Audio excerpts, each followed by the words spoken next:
원달러 환율 실시간 1,530원, 국제 유가 배럴당 110달러, 금값 온수당 4,500달러. 이 2026년 오늘 대한민국 경제의 목줄을 거칠게 죄어오는 세계의 죽음의 숫자입니다. 지금 시장은 평범한 조정 국면이 아닙니다.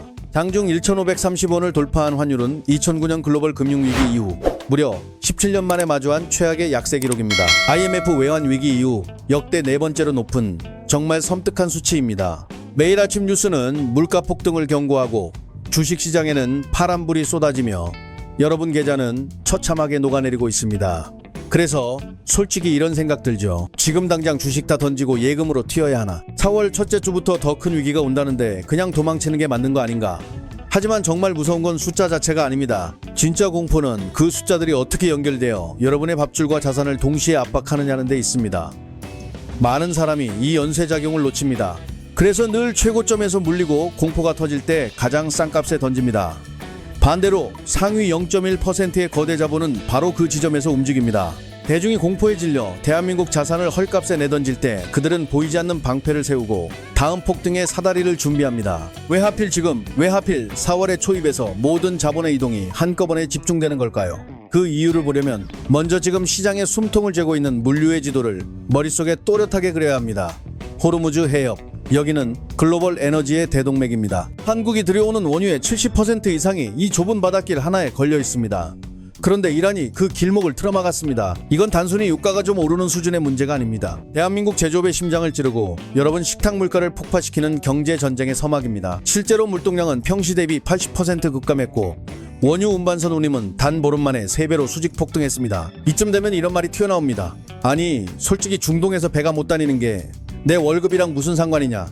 기름값 좀 오르면 차 덜 타면 되는 거 아니냐? 그런데 진짜 무서운 건 그 다음입니다. 기름값만의 문제가 아니기 때문입니다. 동아시아 LNG 선물 가격은 한 달 만에 배럴당 10달러에서 20달러로 2배 폭등했습니다. 여기에 카타르의 라스라한 LNG 단지가 폭격을 맞아 불가항력을 선언했습니다. 이건 일시적인 고장이 아닙니다. 정말 냉정하게 말하면 향후 3년에서 5년 동안 전 세계 가스 공급이 뒤틀릴 수 있다는 사실상의 사형 선고에 가깝습니다. 겨울철 난방비는 물론이고 발전소 가동 원가까지 치솟습니다. 결국 여러분 집으로 날아오는 전기 요금, 가스 요금 고지서가 피 묻은 청구서처럼 느껴질 수밖에 없습니다. 여기서 끝이 아닙니다. 나프타를 봐야 합니다. 석유화학의 핵심 원료인 나프타, 한국 수입 물량의 54%가 바로 이 해협을 통과합니다. 길목이 막히면 일주일 안에 수급이 끊깁니다. 그러면 무슨 일이 벌어지느냐? 여러분이 입는 합성 섬유 옷값이 오릅니다. 플라스틱 용기 가격이 오릅니다. 페인트, 세제, 생활용품 값이 줄줄이 뜁니다. 여기에 원달러 환율 1,530원이 겹치면 같은 물건을 들여와도 원화 기준 비용은 더 비싸집니다. 수입 밀과 옥수수 가격이 뛰고 빵값과 라면값까지 폭등합니다. 이것이 바로 서민 지갑을 조용히 하지만 집요하게 털어가는 호르무즈의 저주입니다. 그런데 더 소름 돋는 건 이 모든 공포가 아직 끝이 아니라는 점입니다. 지금 시장을 짓누르는 인플레이션의 공포 위에 4월 첫째 주를 정조준한 치명적인 뇌관들이 동시에 깔려 있습니다. 아직 본게임도 시작되지 않았다는 뜻입니다. 많은 사람은 그저 환율 숫자만 보고 어그로성 공포에 휘둘리지만 진짜로 봐야 할 건 숫자 뒤에서 연결되는 수급과 자금 흐름입니다. 왜냐하면 위기는 늘 한 방에 오는 게 아니라 여러 갈래 충격이 동시에 겹치면서 터지기 때문입니다. 그리고 지금 대한민국 시장은 바로 그 겹침의 한가운데에 서 있습니다. 진짜 중요한 이야기는 지금부터입니다. 4월 이 잔혹한 달의 첫 주에 무엇이 동시에 터질지, 왜 시장의 큰손들이 유독 이 시점에 현금을 긁어 모으고 있는지, 그리고 왜 대중이 패닉에 빠질수록 누군가는 다음 폭등을 준비하고 있는지, 그 결정적인 장면은 이제부터 시작됩니다. 이제부터가 진짜 중요합니다. 여기서 놓치면 나중에 뼈아프게 후회할 수 있습니다. 지금 시장 위에 들이온 공포는 단순한 분위기가 아닙니다. 당장 4월 첫째 주를 향해 세 개의 치명적인 뇌관이 동시에 점화되고 있습니다. 첫 번째 뇌관은 건설업계의 시한폭탄, 부동산 PF 대출입니다. 2023년부터 만기 연장을 반복하며 겨우 버텨온 수십조 원 규모의 부실대출 만기가 2026년 4월에 대거 집중되어 있습니다. 미국 금리가 3.5%를 넘고 한국도 고금리 구간에서 좀처럼 내려오지 못하는 상황입니다. 유동성은 말라붙었고 이제는 진짜 체력전 2라운드가 시작된 겁니다. 그동안 버티던 기업들이 하나둘씩 무너지기 시작하면 시장은 순식간에 얼어붙습니다. 정말 무서운 건 숫자보다 심리입니다. 한 군데서 펑하고 터지면 그 불안은 연쇄적으로 번집니다. 밥줄이 달린 현장들, 자금에 목매는 기업들, 그리고 그 여파를 고스란히 떠안는 투자자들까지 한꺼번에 흔들리게 됩니다. 두 번째 내관은 외국인 배당금 역송금이라는 달러 블랙홀입니다.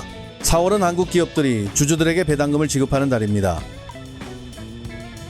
올해 코스피 배당금 약 40조 원 가운데 외국인 몫은 무려 11조 6천억 원입니다. 이 거대한 원화가 달러로 환전되어 해외로 빠져나갑니다.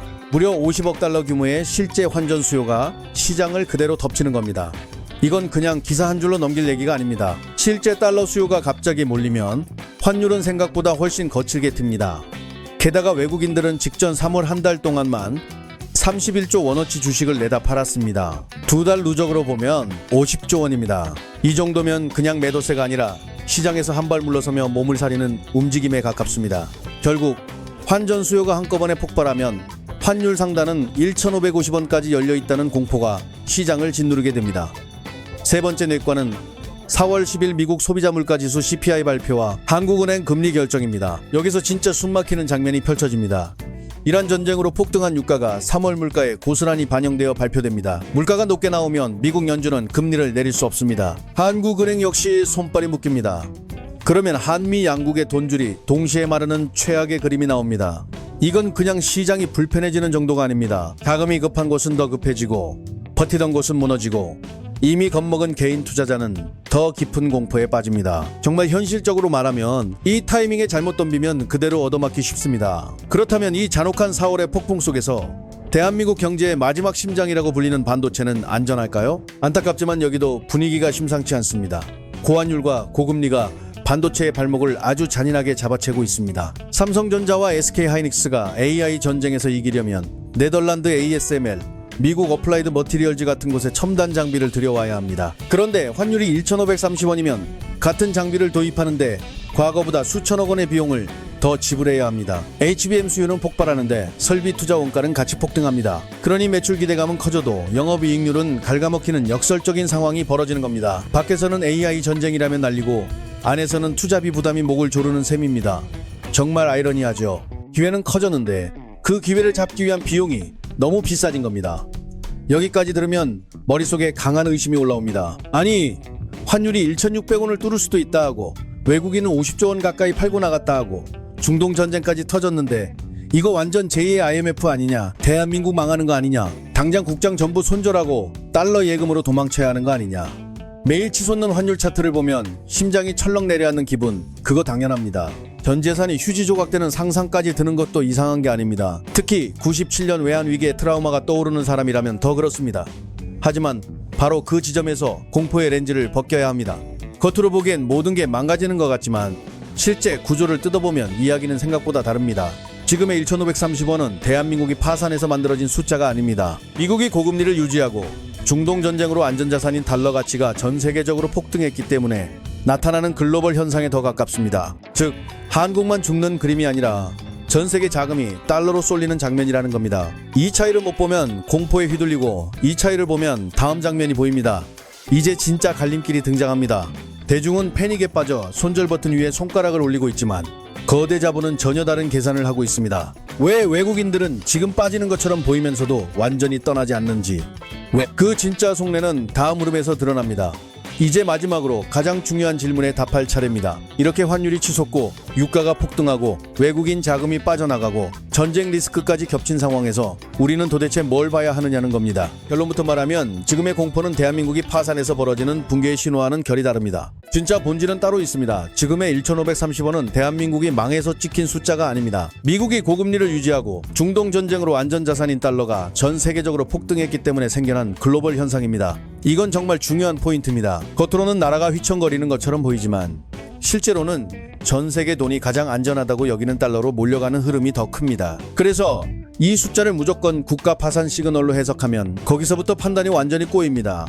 오히려 1,530원의 초강 달러는 일부 수출 기업에게는 예상 밖의 폭발적인 기회를 줍니다. 미국의 물건을 팔고 달러로 대금을 받는 자동차, 기계, 방산 기업들은 가만히 앉아서도 30% 이상의 환차익을 장부에 꽂아 넣을 수 있습니다. 많은 사람은 환율이 오르면 무조건 다 같이 망한다고 생각합니다.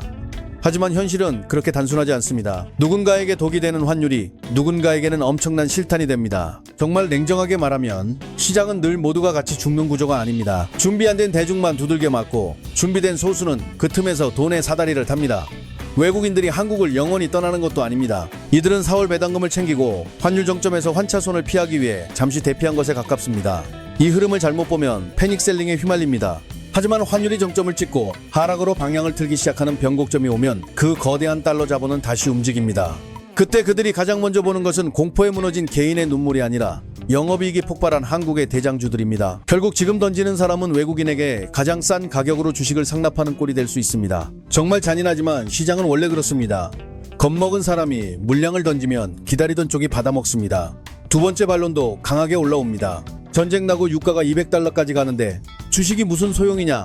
이거 그냥 다 같이 죽는 장 아니냐는 말입니다. 계좌가 지하를 뚫고 내려가는 걸 생눈으로 보는 고통, 그거 말 안 해도 압니다. 손절 버튼의 손가락이 수십 번 올라가는 그 심정 충분히 이해됩니다. 하지만 투자의 왕자를 차지한 0.1%의 시각은 완전히 다릅니다.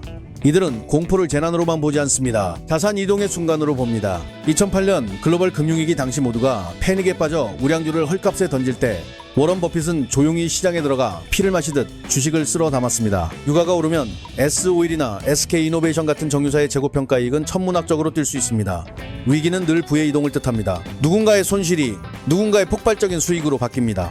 그러니까 다 같이 죽는 시장은 없습니다. 진짜로 죽는 건 준비 안 된 쪽입니다. 이제 처음 던졌던 질문으로 돌아가야 합니다. 환율 1,530원, 국제 유가 110달러가 시장을 짓누르는 2026년 4월 1일. 오늘 우리는 무엇을 해야 하느냐? 답은 생각보다 분명합니다.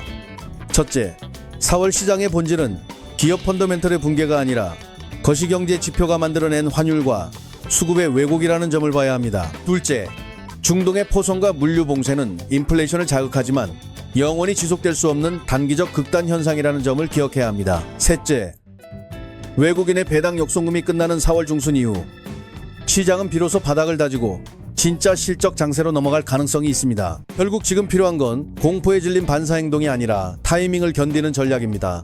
그래서 지금 당장 계좌를 위해 실행해야 할 액션 플랜은 명확합니다. 먼저 증권앱을 켜고 현금 비중 30%를 확보해야 합니다. 투자금이 1억 원이라면 3천만 원은 예금이나 CMA 계좌로 빼두는 겁니다. 손실만 키우는 잡주, 쓸데없이 꿈만 부풀린 테마주는 과감하게 정리해야 합니다. 이 30%의 현금은 그냥 방어용이 아닙니다. 4월 시장이 가장 깊게 흔들릴 때 우량주를 바닥에서 쓸어담을 공격용 실탄입니다. 다음으로 자산의 20%는 달러 기반 자산으로 분산해야 합니다. 달러 인덱스 ETF나 미국 단기 국채 ETF 같은 자산이 그 예가 될 수 있습니다. 원화 가치가 떨어질수록 계좌는 환차익으로 버티게 됩니다. 전쟁 리스크가 커질수록 달러는 재산을 지키는 방탄조끼 역할을 하게 됩니다. 정말 현실적으로 지금 같은 구간에서는 애국심으로 계좌를 지키는 게 아니라 구조로 지켜야 합니다. 마지막으로 가장 중요한 건 지금 당장 섣불리 매수 버튼을 누르지 말고 우량주 관심 종목 리스트부터 세팅해야 합니다. 고환율 수혜를 온전히 흡수할 수 있는 수출주도 대장주, 그리고 고유가 시기에 현금을 쓸어 담을 수 있는 S오일, SK이노베이션 같은 에너지 기업들을 담아두는 겁니다. 그리고 4월 10일 CPI 발표 직후 시장이 공포에 질려 바닥을 칠 때 그때 쥐고 있던 현금으로 이 종목들을 강하게 담는 겁니다. 핵심은 서두르지 않는 겁니다. 공포가 최고조일 때까지 버티고 진짜 기회가 왔을 때만 움직이는 겁니다. 3년 뒤를 한번 떠올려 보십시오. 은퇴가 가까워졌을 때 거울 속 자신을 바라보며 어떤 표정을 짓고 싶습니까?